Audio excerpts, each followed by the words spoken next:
دولة تعمل اتفاقيات مختلفة مع دول ثانية عن نفس القضية. وصلت رسالة من الملك حسين يقول بيها بين الترك حتى السيف.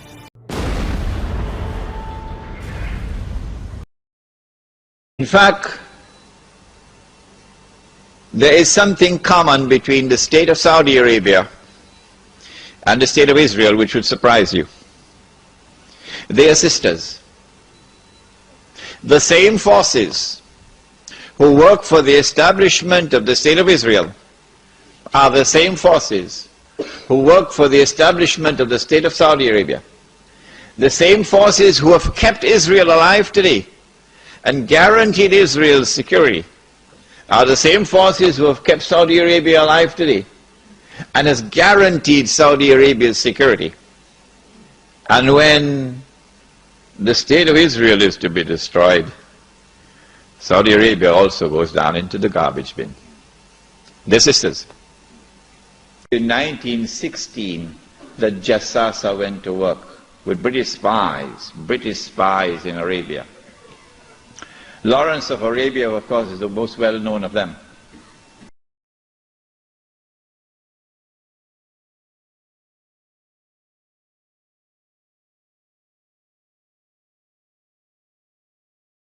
As the Lawrence of Arabia in the Arabs' fight against the Ottoman Empire and the subsequent formation of Wahhabi Saudi Arabia.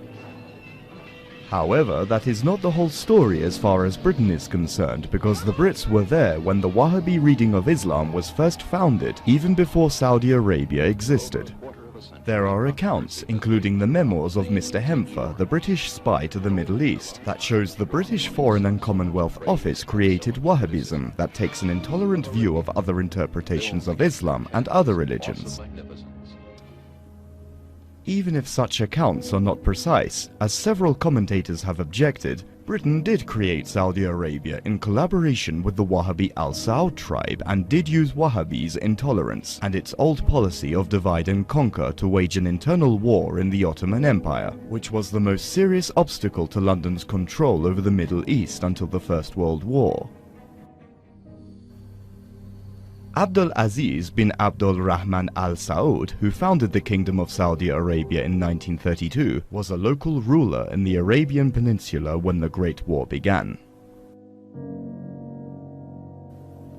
Following the outbreak of war, the British who were fighting the Ottomans established diplomatic ties with Abdul Aziz, and the two signed the Treaty of Dahrin as early as 1915, which made the lands of the Al Saud family a British protectorate. Abdul Aziz was a descendant of Muhammad Al Saud, who ruled the Najd area of the peninsula in the 18th century, who was a friend of the founder of Wahhabism, Muhammad ibn Abdul Wahhab, and who chose Wahhabism for his tribe for the first time. The British followed the treaty with a monthly tribute of £5,000, as well as huge supplies of arms, and helped the would-be king conquer the Central Arabian Peninsula, especially the cities of Hejaz, Mecca and Medina until 1927.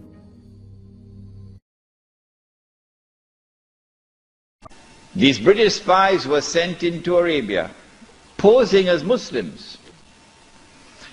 And they went to two actors in Arabia, two. One was Sharif al-Hussein, who was appointed by the Khalifa in Istanbul as the Sharif of the Hejaz, Mecca and Medina, in control. Mecca was under the control of an Arab battalion, but Medina was under the control of a Turkish battalion.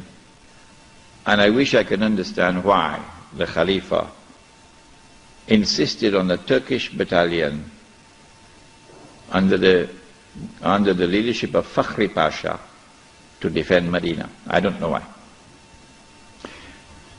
So when the British spies went to Hussein, they offered him the moon.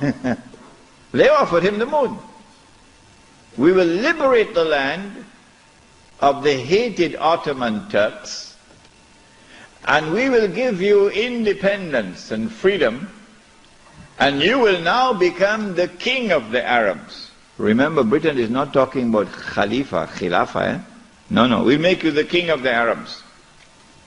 And we also prepared to offer you a little, you know what, just £7 million. Huh? £7 million at that time is what Bill Gates has now. Sharif Hussein, the great-great-grandfather of Abdullah in Jordan now, then betrayed the Prophet Muhammad ﷺ, betrayed 1400 years of history of this ummah, violated the plain and clear command of Allah subhanahu wa ta'ala in the Quran in Suratul Ma'idah, in which He commanded us, Ya ayyuhalladhina amanu la tattakhidhul yahuda wal nasara awliya. Do not take the Jews and do not take the Christians as your awliya. Do not establish an alliance with them in which you become dependent upon them and subservient to them. Do not do that, says Allah. بَعْدُهُمْ أَوْلِيَاءُ بَعْضٍ. They are protecting friends of each other. وَمَنْ يَتَوَلَّهُمْ مِنْكُمْ فَإِنَّهُ مِنْهُمْ. Whosoever from amongst you turn to them for that kind of an alliance, you no longer belong to this ummah, you've now joined them. إِنَّ اللَّهَ لَا يَهْدِي الْقَوْمَ الظَّالِمِينَ. Surely Allah will never provide guidance for a people who commit such an atrocious act of wrongdoing. And this is precisely what Sharif Hussein did, and what all his descendants from that day to this day have been doing. But the chickens are coming home to roost now for Abdullah. And the chickens are coming home to roost for Abdullah. Sharif Hussein now accepts 7 million sterling pounds and enters into a military alliance with Britain and declares himself independent of the Ottoman Khalifa. Once the Khilafah in Istanbul had lost control of Mecca and Medina, had lost control of the Haramain, had lost control of the Hajj, you pull the carpet, you pull the rug from underneath the feet of the Khalifa. His Khilafah is now losing legitimacy. And so the British calculated, if we can wrest control of the Haramain and the Hajj away from the Khalifa in Istanbul, then the legitimacy of his Khilafah will begin to crumble. And so this was 1916. The British spies then went to the second actor in the Arabian Peninsula. I mean, Britain has a PhD in deception. If you want to destroy the Khilafah, okay, you have to make sure that it cannot be restored. How can you take the entire world of Islam with so many ulama and ensure that not only is the Khilafah destroyed, but it cannot be restored? That's a tall order. How to do it?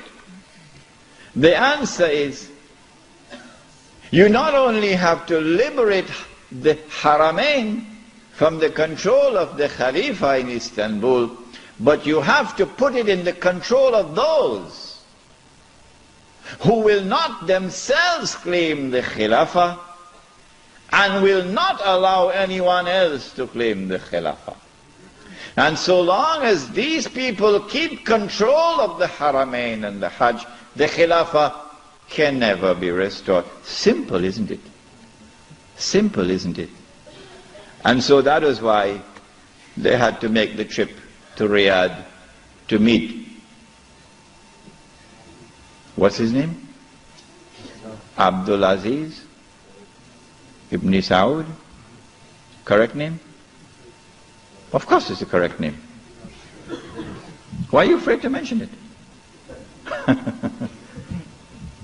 But Abdul Aziz Ibn Saud did not control the Hijaz. So he couldn't command a check for £7 million. Huh? He had to be content with something less than that. So what the British offered to him was, if you would sign the same kind of agreement with us and violate the specific command in the Quran and betray Allah and His Messenger and betray the Ummah, if you will do that, we pay you £5,000 a month. Would you accept that? Abdul Aziz says yes. Yes. The British followed the treaty with a monthly tribute of £5,000, as well as huge supplies of arms, and helped the would-be king conquer the Central Arabian Peninsula, especially the cities of Hejaz, Mecca and Medina until 1927. £1,000. كان يهاد الإنجليز على حساب القوة الضاربة الموجودة في داخل بلاده اللي هي الأتراك. هل صحيح كان يتقاضى راتب من البريطانيين؟ نعم، كان يتلقى راتب، وكان الراتب هذا هو، أنا من وجهة نظري الآن لما أنظر هذا الراتب هو مثل القروض التي تمنح من الدول الغنية للدول الفقيرة. يعني لم يكن هذا الراتب بمثابة يعني إسكات للملك أو يعني نوع من شراء الولاء؟ ممكن أنه هدف الإنجليز طبعا معقول يعطوا راتب 5000 جنيه في ذلك الوقت الإنسان في الصحراء مبلغ رقم، أن ممكن يعطوها كذا لوجه الله؟ لا، هم يعطوه لغرض. מהי עמדתכם באשר לסעודיה? האם היחסים שלכם עם סעודיה השתפרו, והאם יש שיתוף פעולה בין המדינות? יש לנו הרבה אינטרסים משותפים שאנחנו יכולים לקדם אותם בכלכלה, במדיניות, בתפיסות אזוריות. אני גם מאמין שסעודיה רואה כמונו שיש סכנה גדולה מאוד מהתפשטות הטרור על ידי גורמים קיצוניים. ואני מצפה שהמשטר הסעודי, כמו משטרים אחרים, יפעלו.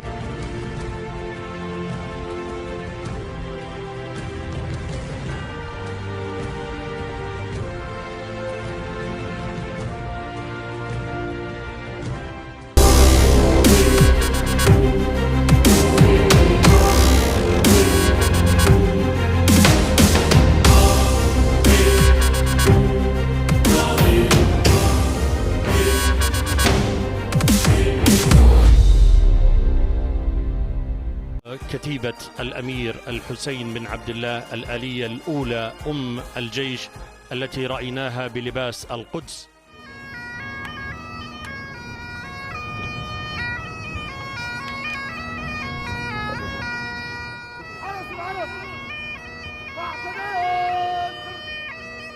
الآن يتقدم أحد الضباط لاستلام راية الثورة العربية الكبرى التي جاءت مع مجموعة من الهجانة ليأخذها إلى موقع تسليم هذه الراية العزيزة الغنية الكبيرة بكل معانيها ومقاصدها. سيتم تسليم هذه الراية أخي بشار إلى كتيبة الأمير الحسين بن عبد الله أم الجيش من يد جلالة قائدنا الأعلى حفظه الله ورعاه، احتفاء بهذه المناسبات الوطنية الخالدة.